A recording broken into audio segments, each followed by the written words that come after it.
everyone, and welcome to today's webinar, Simplify Your International Sales Tax and Cross-Border Obligations with Avalara. My name is Ashley, and I will be your host for today's webinar. Today, we are covering staying compliant with VAT and cross-border regulations, managing VAT registrations and reporting, meeting e-invoicing regulations, recent and future tax changes in Europe. But before we dive into those, I do have a few housekeeping items to cover. First, just a friendly reminder that Avalara cannot provide legal tax advice, but we will answer your questions as best we can. On your screen is our safe harbor policy. Please make sure to review that while I continue with some additional items. We are recording today's event, so if you want to listen to it again or share it with a colleague, you'll receive the recording within the next 24 hours. The console you're looking at can be customized, so feel free to move or resize the windows on your screen. The additional resources section contains related resources, including today's slide deck. There are a few ways to interact with the presenters today. So first of all, if you have any questions, you can submit them using the Ask a Question box. We will answer as many questions as possible during our Q&A time at the end of the presentation. If you have any issues with the technology platform itself, you can also submit troubleshooting questions in that box. Second, you can join our group chat by clicking the little icon at the bottom with the speech bubbles. It's in the bottom toolbar. If you click that, the group chat will pop up on your screen. We encourage you all to introduce yourself and make connections with your peers. So everyone can drop in the chat where they're calling in from today. I am calling in from the Midwest. Third, new to our console is reactions. If you click the emoji button in the bottom toolbar, you can react during the presentation, and as presenters can see your reactions come across the screen. Lastly, if you have any technology issues, there is a question mark icon box in that bottom toolbar with suggestions, or you can reach out using that Ask a Question box, and I'll try and help you out. We are offering 1 CPE credit for today's presentation. For those looking to receive CPE credit, please note that we will ask you to respond to 3 of our 4 poll questions. The poll questions will pop up on your screen in the slide area, so please make sure you're ready to answer them when they appear. You must also attend the full 60-minute duration. Once you have met those CPE requirements, your certificate will be available to download in the Earn Certification box on your screen. You'll click the icon to access it, and it will open in a new tab. You will also receive the certificate in a post-event email. Unfortunately, we are unable to provide CPE credit to those who have technology issues that prevent them from qualifying. So if you experience any issues, please reach out as soon as possible so we can troubleshoot that for you. And lastly, if you have a moment, you can respond to the survey questions following the webinar. Next, I would like to introduce today's presenters. First, we have Brian Kelly, Global Solution Sales Specialist at Avalara. Brian, can you take a moment to introduce yourself? Sure. Thanks, Ashley. So I spent 10 plus years in the international e-commerce world. So I'll be discussing some of the details around moving product cross-border, some of the things to be prepared for, and some of the similarities you may be used to with Avalara on the tax side of things. And I'll make them all gel together. Thanks, Brian. We are also joined by Dave Williams, the Director of Product Management. Dave, can you take a moment to introduce yourself? Sure. I have about 20 years of experience in indirect tax technology, mostly as either an implementation consultant or a product manager. As an implementation consultant, I did multiple global of competitive software for mid-sized to large-sized companies, often with 20 or more countries involved. So I have quite a bit of experience with them. Currently, I am the Director of Product Management for our Avatax core calculation engine. Thanks, Dave. And lastly, we have Reese Duncan, Director of EMEA Solutions. Reese, can you please introduce yourself? Yeah, hi everyone. My name's Reese Duncan. So I'm based just outside of London in the UK, director of our international solution consultancy group here at Avalara. I've got about 15 years of experience working in indirect tax technology, years in the Big Four, implementing and advising on VAT reporting solutions, and more closely related, which we're speaking to today, is also around e-invoicing. Nice to meet everybody. Thanks, Reese. And thanks to all our presenters for being here today to go over this topic. One last thing before we get to the discussion, and that is our first CPE question. So you should see that on your screen now. And the first question is, where are you selling in 2024? So where are you currently selling? And it should be multi-select. So you can select US, Mexico, Canada, European Union, Europe, not part of the EU, or somewhere else. So go ahead and make your selections and hit submit. And we'll try and give you about 20 more seconds to answer this. And as a reminder, this is a CPE poll question. So if you do want that CPE certificate, you do need to respond to this and submit your answer. So I'll give you about 10 more seconds, and then we'll look at the results together.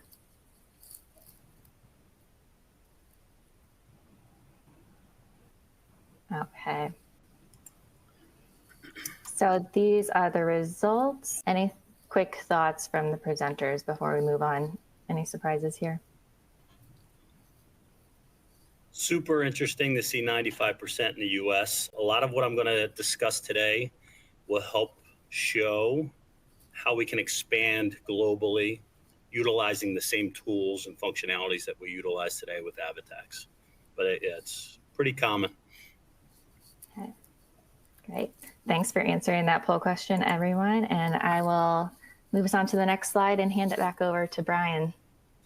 Thank you again, Ashley. So this is a slide we've created at Avalara just to kind of show the synergies with what you know today. So if you look on the left side, you're familiar with US tax, you're familiar with our research that we get into when we figure out taxability of products. We even talk about nexus and registrations and filings on those three types of components on the left side. What I want to do today is kind of show you where those similar functions and features play for both domestic tax and international duty and tax. So we have customers today that, again, they know us for that US tax compliance. That same function and that same feature of AvaTax, we also can expand that and provide some value-added services. So you can now calculate both domestic tax and international duties and tax under the same solution. When we start talking about classifications, moving physical products to a destination country, again, we have a research tool for US, what's the taxability of this product for specific states. We also have a research tool to where we can determine what that tariff code is or what that duty calculation should be when that same physical product crosses a border. So the point here being that we have research teams for both US and research teams if products ever move globally.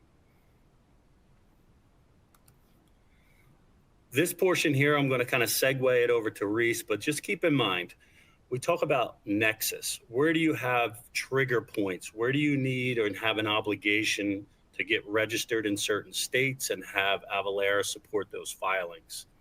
We also have that capability to expand globally. There are trigger points in certain destination countries. There are requirements in certain destination countries. Just know you can come to Avalara. We can determine where some of those requirements are and assist you with getting registered and doing those returns globally. So having said that, I'm going to hand it off to Reese, and then he's going to kind of dive a little deeper into what that means with regard to compliance. Yeah, thank you there. So just at a high level, and we'll go into this in more details later, but this is the kind of end-to-end journey of all of the solutions that we have for indirect tax. The last two that I'm going to touch upon at the end of this today is our e-invoicing solution and our returns and reporting. So we will talk about that in more detail. The reporting will be focused very much on an in-house solution that allows you to automate and standardize your VAT reporting process. We also have a managed VAT reporting service, and that is an option for businesses where that allows you to do your in-house returns, but Avalara can support that instead. I'm now going to pass across to Dave, who's going to talk in more details around VAT. Thanks, Reese. So we're going to just spend a few minutes understanding in its differences between U.S. sales tax, sales and use tax, and VAT. Oh. So, sorry about that. So VAT, or value-added tax, it's a form of consumption tax levied on supplies of taxable goods and services in over 150 countries around the world. So in this case, sellers collect tax from consumers at the point of sale by adding it to the cost of the product. That's the end sale, the final sale. But all along the chain, the VAT is calculated from the manufacturer to the distributor, to the retailer, to the consumer. This is just one example. And because the calculation takes place in each transaction, it's easier to track than sales tax. And sales tax, as many of you know, often the sales tax is only paid by the final consumer. So if you're a manufacturer, you may always purchase under an exemption, a manufacturing exemption. If you're a reseller, you may always purchase exempt based on a reseller exemption. For VAT, exemptions are very rare, and usually what happens is you pay tax all along the chain of a product as value is added to it, from a raw material to a finished product and ultimately to a sale. So in that way, the tax jurisdictions receive money more predictably and easily, and it's getting even more so that way with e-invoicing mandates coming in force around the world, which Reese will talk about a little bit later in this presentation. VAT is also known as GST and EVA and by many other terms around the world. But that whole process of taxing every transaction in the supply chain is relevant to all of these scenarios. One other key difference to note is that when you make a purchase, if your sale is, when you make a purchase, basically paying input tax to your vendor, you can then take that input tax later as a credit against the taxes that you receive from your purchaser. So if you paid $20 or 20 euros or 20 pounds of VAT to a vendor and then sell a value-added product to the next purchaser in the supply chain, and you collect $30 or pounds of VAT, you can deduct the 20 that you had already paid and remit 10 to the tax jurisdiction. So again, it's a series of debits and credits that we can keep track of in AvaTax, and it basically reduces your tax liability on the way in the chain. So again, VAT and GST are in over 150 countries in the world and often called by different names. In Canada, there are two types of tax. There are sales taxes, which is provincial sales tax or Quebec sales tax, but then there's also GST and HST, which are forms of VAT that do have that input and output scheme associated with them.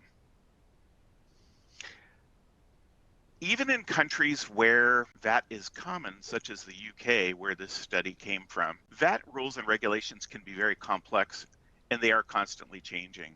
Nearly half of the businesses in this survey are spending between 10 and 40 hours each month on ensuring their business is VAT compliant. And still, only 23% of the businesses surveyed here have invested in technology for VAT determination. And that's what Avatax offers, is that technology that you can use. Again, some of the challenges here: doing more with the same or less resources. 93% of the respondents said their tax budget will remain flat or will fall. Only 34% expected to increase headcount for tax-related roles over the next 5 years, and 92% of respondents say that shifting revenue authority demands on digital tax administration, such as e-invoicing mandates, are going to have a moderate or high impact on their tax operations and resources. So again, the situation just becomes more and more challenging and technologically oriented, while at the same time, often resources are either flat or declining. So, is selling internationally worth the effort? As many of you on the call know, absolutely. In many cases, 95% of consumers in the world are outside of the US. It's a huge market. 97% of US exporters are small businesses, and that's many of you on the call, small and medium businesses, and we can meet your needs for these calculations. And over 80% of Avalara customers report selling in at least 2 countries, and I believe the survey data that we looked at earlier bears that out. Almost 2/3 of you were selling in Canada just by itself.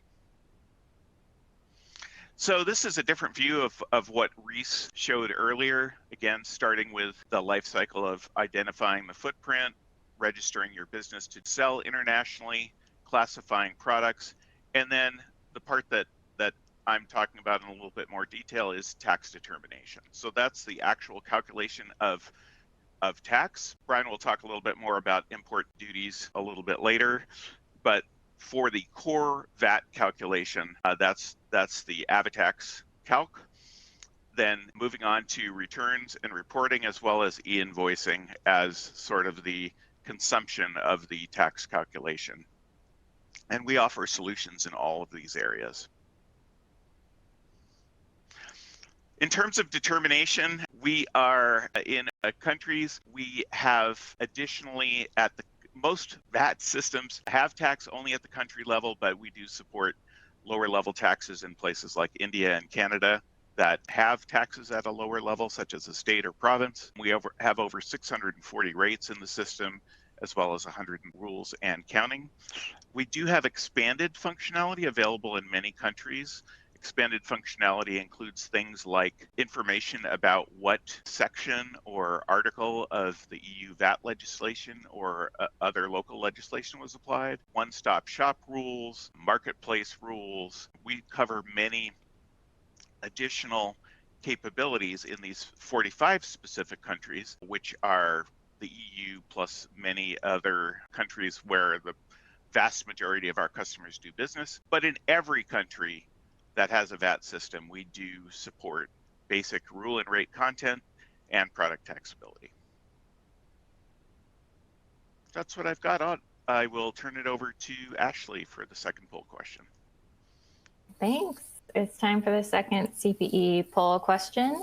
You should see that on your screen now. For those looking where it's at, it should be appearing over the slide window right now. So the second question is, how does your company plan to expand your buyer geographies in 2024? So where are you looking to expand? Cross-border to Mexico, cross-border to Canada, to the European Union, to Europe outside of the EU, somewhere else, or maybe you're not sure yet. This is also a multi-select, so you should be able to click whatever applies to your company and hit submit. Just as a quick reminder, for those looking to receive CPE credit, you do need to answer 3 of the 4 poll questions and attend 60 minutes to qualify. So this is our second poll question, and I'll give everyone just a few more seconds to get their responses in before we look at the results.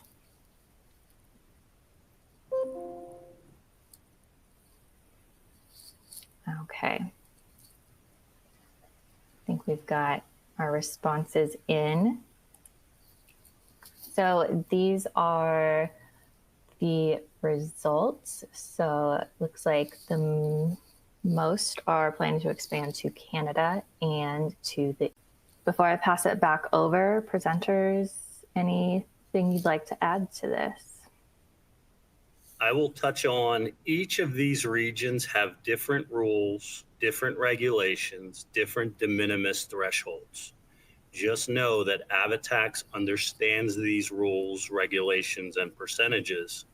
So if you plan on expanding, you can also consider expanding to those 190 countries that David mentioned earlier. So just keep that in mind, but it's good to see a big mix here.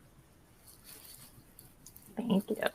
I will advance to our next section and pass it back over. Okay. Thanks again, Ashley. So we've went over this slide. So when we get into this, keep the concept of calculating those domestic tax thoughts, all those complexities. Now let's expand that same conversation. I saw Canada, Mexico, European Union, even outside the European Union, where Avatax can understand those VAT or GST calculations along with those duty calculations as well. Here's why it's important. Been doing this for 10 plus years, as I mentioned. I've had customers dive into this head first without being prepared. As long as you're prepared going into a cross-border transaction, we can eliminate most of these challenges that people had mentioned in the past. Delays with customs can be avoided. Added supply chain costs can be minimized. Accuracy with calculating duties and taxes can ultimately be handled through Avatax.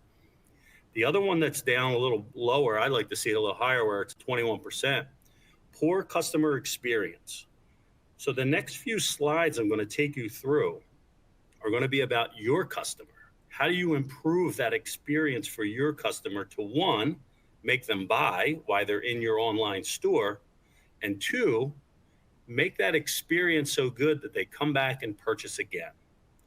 We're going to walk through a few scenarios, and at the end we'll have time for questions to see how you're set up today or where you may consider that expansion plan. But definitely, here's the key. Be prepared, have the conversations with us so we can ultimately avoid some of these pitfalls and make that customer experience the best you could do, because you want that repeat business. And when they're on your landed cost, you want to make sure these fees are accurate and inclusive. So these international consumers they know exactly what they're going to pay at the time of checkout. I've seen abandoned carts because unknown fees. I've seen abandoned carts at this point because fees are inflated, because people are just estimating these costs. Accurate real-time calculations improves that cart conversion, improves the customer experience. So, is it complex? Certainly is if you're not paying attention and you just dive into it head first and you're not getting the right resources completed on the front end. So we'll start at the top. Your tax calculations. Accurately assess tax. People from outside of the US understand what their VAT or GST percentage is. If it's inflated, they don't trust you, they abandon cart. Next point, where you see treaties and trades like USMCA, we understand that through our HS classification process and make sure we're zero rating that duty calculation because of the agreements between the US, Mexico, and Canada. Same point here at the next phase is that duty calculation. So these HS classification codes are going to drive two things: customs clearance and the accurate calculations for duties. As I mentioned, de minimis thresholds. We will understand that through Avatax and understand when VAT should be applied, and if it's a higher order value, when duty and VAT should be applied. So I'll breeze through a little bit further, but HS classification codes are just as important as accuracy with those calculations. So we're going to dive a little bit deeper into what that research is, why you should be looking up these products and why is it so important. So think about shipping a product into a destination country. Customs clearance, they don't know what the product is made of. They don't know what the product is utilized for. They need a passport ID or a harmonized code. If individuals cross borders and they go into another country, you have to show your passport. If products cross a border, they're no different. They need to show that harmonized code. If customs clearance sees this product not clearly identified, that's when delays start. That's when inflated duty rates start. Being a U.S. merchant shipping product, you should be telling your carrier, you should be telling customs clearance what your product is. So they look at it, they know it's allowed to enter the country, it's safe for their residents, and what tariff should be associated with it.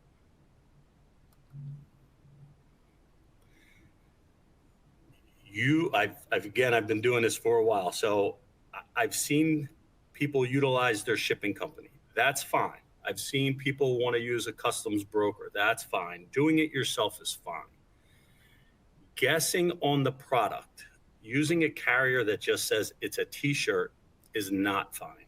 It needs to be clearly identified on fabric, makeup, believe it or not, gender. All of those things apply to an accurate HS classification code. Think about a carrier or a customs broker. They move millions of boxes a day. For them to stop and do the research on your products, it's going to cause delays. It could potentially cause brokerage. It could ultimately cause the product to be returned or restricted from entering that country. So consider identifying your goods on the front end as pre-work. Here's how your product moves if you do not. Key point here being to the left, as we start from left to right. If you're looking to expand internationally and we want to just start shipping because we have shipping rates, we're not applying any duties or taxes at the checkout level. We're giving this box to the local provider. That local provider ships it overseas, hands it off to the customs clearance agent, which again, they're guessing on what this product is. Once it finally gets cleared after the delays and the inflated duty rate, because it's estimated, they hand it off to the local provider, last mile provider. Import duties and import taxes still need to be collected. They're relying on that end consumer to pay those fees that, one, are unknown, two, that's a surprise, and a lot of times they're inflated. This is a poor customer experience, in my opinion, because it has all of those pitfalls. You may have been doing this in the past. You may not have understood that the customer was paying an inflated fee. Countries are becoming more and more strict, not only the HS codes, but the delays with customs, restricted goods, things of that nature. So the key point here, make sure you use a service that's taking in all of those things I mentioned before, the material makeup, what is it used for, what industry is it used for. So you're providing the carrier, the customs broker, the customs clearance agent with a clear identifier, the harmonized code, to get that product through customs and accurately assessed. So if you look here, it's not just an orange crossing a border. Is it edible fruit? Is it a citrus fruit? What is the subheading? All of those things take place on all products that cross borders. These final 4 digits are specific to that import country. You may have products that are allowed to enter one country, but they're restricted from entering another country. That's why this fully qualified code is super important for customs clearance purposes. And here's why it's super important for an accurate tariff calculation. So this rubber sole, leather top, men's slipper, if you deliver it into the Australia customs clearance agent, it should be assessed a 5% duty or tariff. US is 12, Japan is 30. If you're not clearly telling this customs clearance agent what that fully qualified 10-digit code is, some are 9, some are 12, they're always going to err on the side of the higher duty or tariff calculation. It goes a step further. No pun intended with the slipper, by the way. Even within the same country, those final 4 digits could change based on what the product is utilized for.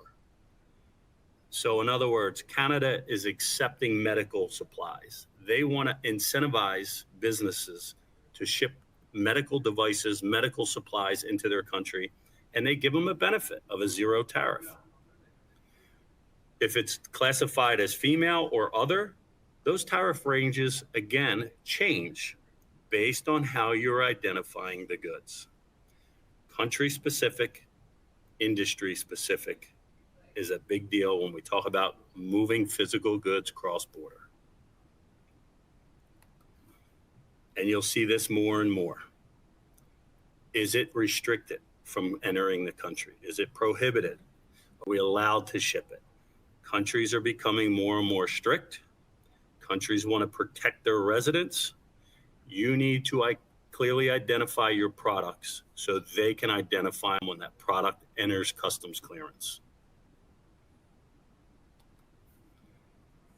So now, we did the right thing. We're actually looking at all of our products. We're applying a fully qualified 10-digit code, one to Canada, one to Australia, one to Europe. All those destination countries will have a specific code specific to their country, which will ultimately allow for customs clearance and ultimately allow for accurate calculations on the front end. Now, watch what happens when Avatax is clearly identifying those duties and taxes at checkout. We've already identified the products with a clearly identified 10-digit code. We've calculated it real time at checkout. We know the duties are accurate. We know the taxes are accurate. We're handing that same box off to the UPSs of the world, the FedExs of the world, the DHLs of the world. Excuse me. Again, they're picking up millions of boxes. So when they take this box, they're doing the same process with dropping it off to customs. Customs sees the code, accurate code, clear it through customs right away. Final mile provider delivers it to the end consumer without any surprise costs added onto the experience. It was done on the front end. We've identified the code. We've calculated accurate landed cost. That consumer is happy, they got it on time, and they paid exactly what they needed to pay at checkout. Better customer experience, move those shipments, delivery duties paid. I'm going to hand it back to Ashley. Thanks. It's time for our third CPE poll question. So you should see that on your screen now. And the question is, what is your top concern about selling internationally? Is it researching the tax law, calculating international duties and taxes, communication with international customers, shipping and customs, or something else? So take a moment and we'll have you respond to that.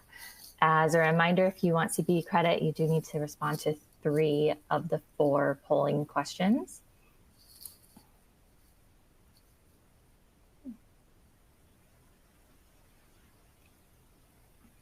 So we'll give you all a little bit more time to respond to that, and we'll show the results like we did for the other questions. As a reminder, if you have audience questions, you could submit them using the Q&A box. We've got a lot of great questions so far, so thanks to everyone that's submitted something for the Q&A at the end. And let's give you about 10 more seconds. So if you haven't submitted it yet, click something and hit submit. Okay, well, let's take a look at the results. So a top concern is calculating the international duties and taxes, and researching tax law is a pretty close second. Any surprises there from our presenters? curious whether the I don't think so. Go ahead, Reese. Go on, Brian. You go ahead. You started. Yeah, I was just curious whether I scared people into the calculating duties and taxes, if that inflated that percentage, but sorry. We'll make it easy. And I was just going to say the research in tax law is interesting. I wonder if that's around calculation or e-invoicing as well, and that's quite a topical subject that we're going to discuss in a second. Yeah, thanks for jumping in on that, guys. I will pass it back over. Yeah, thank you. Thanks, Ashley. So the next part of this, we've just spoke about calculation, and that's kind of twofold. That's looking at both VAT and GST calculation, but also what Brian's just gone through as well is actually the duty calculation on those transactions. The next part of the puzzle is then this new phrase that probably a lot of you have been hearing about is e-invoicing and live reporting. So I'm going to dive into that, get a bit of an education piece at the start, just to kind of clear up some maybe misunderstandings around the two as well. And then I'll finish on the actual reporting piece at the end of that month's journey. So really going back to basics, what is e-invoicing? A lot of people may be surprised what I'm going to discuss in a minute. Some people may already understand this, but there are different levels of ways that businesses can actually send invoices. The first, which is probably most familiar, many of you may go in shops and receive a paper invoice. A lot of you may be buying things online and you'll get a PDF invoice that comes through. Electronic, the actual invoice has been Excel and it's been sent via an email. That does not mean it's an e-invoice from a mandated standpoint. Those are unstructured. It means that humans can read those, so there's a visual element to that, but it is very much still a manual process. If we go into the middle bit, this is really what a lot of tax authorities are moving towards. It may be a hybrid version or it may be a structured approach. Now, from a structured standpoint on the right-hand side, that is what a lot of these tax authorities are moving towards. That means it's visual to machines. The machines can actually understand those. It's typically in an XML format. And what that means is if a computer receives that XML and it's been programmed to read it, it can automatically bring that invoice into the source system and pre-populate it. But at the same time, that XML can also be sent to a tax authority and they have programmed it in a way that they can automatically accept all of your transactional data. There is a piece in the middle that has a layer of a PDF with an XML embedded. That is probably best of both worlds because humans can still read the invoice. They don't have to have a degree in computer science to understand what that invoice means. But behind that PDF, there is an XML. If we then take a look at the differences between e-invoicing and live reporting, now they are two buzzwords that you probably hear quite frequently. I will try to explain the difference. The first is that both of these are sending transactional data to the tax authorities pretty much in real time. So on the day of that invoice being sent, the authorities are pretty much getting that invoice data. E-invoicing is at the time of the invoice. It's effectively replacing the way that businesses invoice today. They are instead having to send a standard format like that XML either to the tax authorities, maybe directly to the customer. There are various ways and mechanisms of that to take place, but that is replacing the traditional way of sending invoices. From a live reporting standpoint, you are still sending transactional data to the authorities. However, it's post-invoice. So you may send your invoice in the normal way to your customer, but then you have to send a whole host of information to the tax authorities. They are receiving that and they'll be pushing that through maybe some of their data analytics and other pieces as well. So this really is the new way of reporting. You are reporting your transactional data to the tax authorities in real time. But the other misconception is this is replacing the VAT returns at the end of that period. It's not currently today. You're still having to file your returns in the normal process at the end of the period. So why is it important to act now? We will go through some of the digital trends or the trends that tax authorities are moving towards with live reporting. But we are seeing that trend kind of rapidly grow across Europe and rest of the world. It also means that for some mandates where they are introducing these in certain countries, the traditional way of sending paper or PDF invoices are no longer compliant. So although this probably sits mostly with the tax teams in businesses, this could be a fundamental change to the way that businesses actually go to market. They have to change the way that they are sending those. So it's an operational obstacle, most that have to meet these requirements. And the last one is that mandates can occur anytime. If you follow Avalara on LinkedIn, you may see Alex Bolf, who talks about this quite frequently. You're probably keeping up to date with some of these new mandates. And every single week, there is a new country who are bringing out a new mandate. There may be existing mandates that are being updated with new changes, but also there are a lot of delays to these mandates as well. So it's a very ever-changing landscape for e-invoicing, but it's one that businesses do need to stay on top of. So we'll just go through the next couple of slides quite quickly. It's more around the trends of reporting. So this is a PwC graph that shows the number of countries that are moving to either live reporting or e-invoicing over the next few years. See since 2020 on that slide as well. And a couple of the main reasons why they're doing this. The first is to reduce the VAT gap. This actually started in Brazil in 2008. Italy was then the first to adopt this in Europe in 2014 for B2G, and then they moved to all B2B transactions also had to meet this requirement in 2019. They had issues with essentially the difference between the VAT they are owed versus the VAT they actually received. They believed that e-invoicing was a way to change this and to close that gap to receive more revenue, and it actually worked. And you can see now that more countries want a slice of this pie. They also want to reduce their VAT gap, and they're starting to introduce very similar requirements as LATAM and Italy did. The other piece, which all businesses are looking towards, is to standardize and start to get more technology in the way of their processes. So these tax authorities do not want to go out to do manual audits. They'd rather that data to come through at the time of that transaction actually taking place.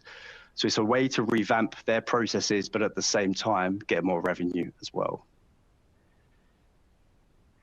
This is an ever kind of moving slide here because, as I say, the mandates, you can see here that the trend is certainly across Europe and APAC and rest of the world, that tax authorities are releasing new mandates over the next few years. So 2024, you can see there's some critical countries there.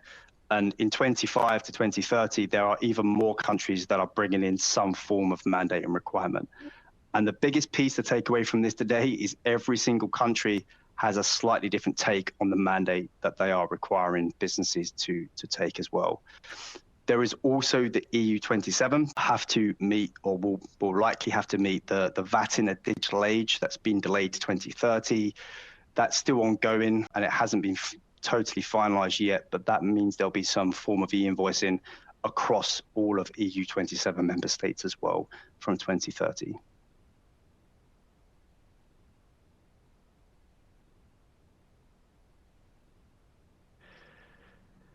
So Avalara has a solution. It is a single global API. What that essentially means is we have built our solution to be designed, have a single integration to each of your core ERP systems. At the same time, you can then start to add on new mandates as and when they come up, both in the mandates, but also from a business standpoint as well. If we go to the next slide, you'll actually see the differences between a business going for more of a local point solution, which is absolutely fine if you have one or two mandates. But the risk here is as those new mandates evolve, as we spoke about before, you're starting to add a new integration for a tax authority.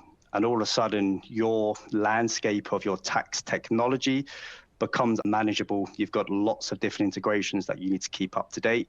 But also you don't get the economies of scale by buying a single solution with a single contract and getting those kind of volume discounts as well. What Avalara has done is we have built a single global API. We also have a number of connectors for some of the core ERP systems. And you can send us transactional data for each of the country mandates in scope using that one single integration. And Avalara's e-invoicing solution then converts that information and has all of the integrations to each of the different tax authorities as well. The plan for Avalara, that's live now, and we will be working on meeting all of the new mandates that you saw in that slide as well. That's coming up over the next few years. Okay, e-invoicing, there is then the final part of the puzzle, which is the VAT reporting piece. And this is actually critical because although this is at month end, you typically get some time to receive all of your transactional data, to review them, and then to get them into a VAT return.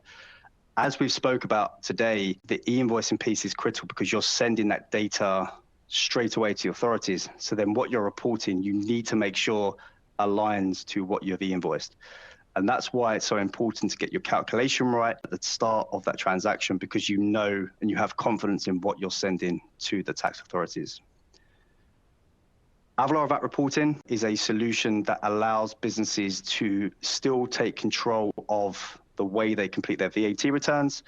It's still an in-house solution, as I mentioned before, but instead of having maybe 20, 30 different Excel spreadsheets that businesses are kind of utilizing across the globe to complete their own individual returns, it's a way to upload that data. We can automatically complete those returns for you, so your returns will be automatically created. But most importantly, it's a single and standardized approach to do that. So if you have a colleague in France who's completing the French return and another colleague in Italy completing the Italian return, both in Excel, very different formulas, they can now upload their data into Avalara VAT reporting, then they can follow the same processes to complete those returns. The last point as well is all of the content is up to date. I think that's a theme that you've probably seen throughout this presentation today. Of our solutions are backed up by our kind of content team, and that really takes that burden away from businesses as well. So how does the VAT reporting solution work? Now, if I just click through this now quickly, you will see the solution itself starts at the source system. So all of your accounts receivable data from a VAT standpoint as well, you also have to report all of your AP transactional data. You then net that off, as Dave was talking about earlier in the presentation, and that's then the ultimate figure that you send to the authorities. But as part of that journey, we also run around 160 data checks on each and every single transactional line that comes through. We can find any potential issues in your data, and your users have the ability to pick up those issues and resolve them. Instead of them trying to find the issues, we're telling them what the issues are, and they can resolve that as part of the process. We then also have a reconciliation, so we can reconcile the VAT general ledger data to your VAT returns, gives you that comfort that what you are accounting for is the same as what you're actually filing to the authorities. And then the final part is then it's the same process. You can then file directly from the platform. For some countries, we provide you a file format to download. For other countries, and there's a PDF return for every single country that we support in local language and in English. So if you're doing an Italian return, you do not need to understand Italian. You can look at this in English and you complete that return as well.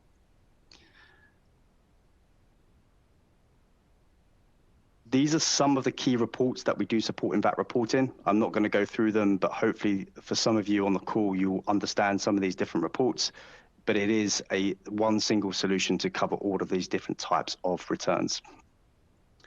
And just to close off on the compliance discussion that I've just spoke through, there are 3 key timings of every single transaction that takes place from a VAT standpoint. Now, these may differ slightly on a country-by-country basis, but ultimately, you may have to send that transactional data instantly at the time of the invoice, and we can support that within our ELR solution. There may be some mandates where you have to send that information directly after the invoice, and again, that is supported with our e-invoicing and live reporting solution. And then for every single transaction, there will be some form of reporting that you need to take place. And that, again, could be a VAT return, could be EU-specific filings, or it could be a SAFD reporting requirement as well. And that is all supported within our Avalara VAT reporting tool. So that's everything from me. Hopefully that's been helpful, but if there's any questions, obviously, please do ask as we go through. Back to you, Ashley. Thanks, Reese. It is time for our 4th and final poll question. That should be on your screen now. Would you like to hear from Avalara based on this discussion? So yes or no, if you'd like some follow-up. Just as a reminder, this is the final poll question. So if you'd like CPE, this is your last chance if you missed a poll question. So I'll give you a few more seconds to submit that, and then I'll leave that up for just a little bit while we go on to some audience questions. So first question is from Danielle, and she asked, our sales tax transactions are currently integrated with Avalara. We are able to see economic nexus for the US, but how do we get better insight for filing requirements and thresholds outside of the US? And actually several people asked this question. So presenters, thoughts on how to see economic nexus and filing requirements outside of the US? There's some information in the Help Center surrounding EU requirements in the Avalara Knowledge Center. You can check there. For other countries, there definitely are countries that have minimums under which you do not have to file, but I'm not aware of a centralized location for all data in this area. Reese, do you have a idea on that? We have some thresholds online as well within our avalara.com website. At the moment, it's not part of the Avatax solution, but I believe it's something that we are looking in the future as well. Thanks. I'll add to that too. And it's going to depend whether it's physical goods or digital goods. It depends whether you're selling business to consumer or business to business. So there's a few variables that come into play when we talk about global registrations. Just keep aware of that and reach out to your Avalara rep. Great. And Brian, that is a good segue into our next question from Marvin, who asked, for software as a service based companies, are there licensing and tax implications per country outside of the US different than hard products? There are. Hard products. So when we talk about nexus in the States, there's transactional nexus, there's annual nexus. When we move to a digital type product, some countries have a nil threshold, which indicate you should have a registration and a filing process in place from $1. So the answer to Marvin's question is yes, there are differences between physical goods and digital goods. Okay. And then similarly, we had a question on how that applies to services like consulting, if a consultant would go over to Europe. Any thoughts on that? Yeah, so consultancy services are typically VAT applicable, depending on the place of supply of those services. Greatly depend on what type of VAT is charged. So yeah, with all of VAT is very complex, and it is on a country by country basis as well. So the legislation does differ, but yeah, it would as long as you're breaching certain thresholds, there will be a VAT applicable on those services. I know a lot of these are, it depends on the country. Another similar one from Darren. He said, all of my customers are either businesses or government entities. Do I need to collect that for those types of selling times? Again, it's dependent on the country. Sorry to say that there may be some exemptions in certain countries that you don't need to charge VAT to certain governmental bodies. From a business standpoint, if it's a local sell to another business, there would normally be VAT due on that transaction. In the EU, we do have some requirements that allow businesses to zero rate transactions if selling to another business in another country, as long as there's a VAT registration provided. And there's a mechanism called a reverse charge that the customer then basically self-assesses for that VAT, but on the invoice it's then zero rated. So yeah, there's definitely ways that VAT will not be due on transactions, but there would still be a VAT process. For example, you still need to have an invoice with invoice messaging on that to state why you're zero rating that transaction. The other piece I was just going to add to that as well, from an e-invoicing standpoint, a lot of countries are actually mandating business to government transactions first, which means that if you're selling to governmental bodies, you have to actually send an e-invoice to that government. That's typically done via what we call the PEPL network.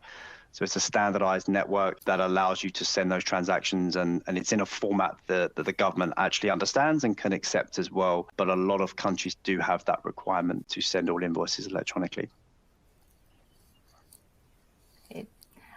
We are almost out of time, and we had a lot of questions. Presenters, was there any one question you saw that you're like, oh, I want to answer that really quick before we close? Anything? No. Okay. We will go ahead and close it out since we just have 1 minute left. I do want to thank our presenters. Great discussion today. Thank you for answering some of those questions. For those who wanted CPE for today's event, if you qualified, you can download your certificate now in the CPE certificate engagement tool. And your certificate will also be available in a post-event email that it will receive in the next 24 hours if you don't have a chance to download it right now. So I just want to thank everyone again for attending and thank our presenters for the discussion today. And that concludes today's event. Thanks. Thank you.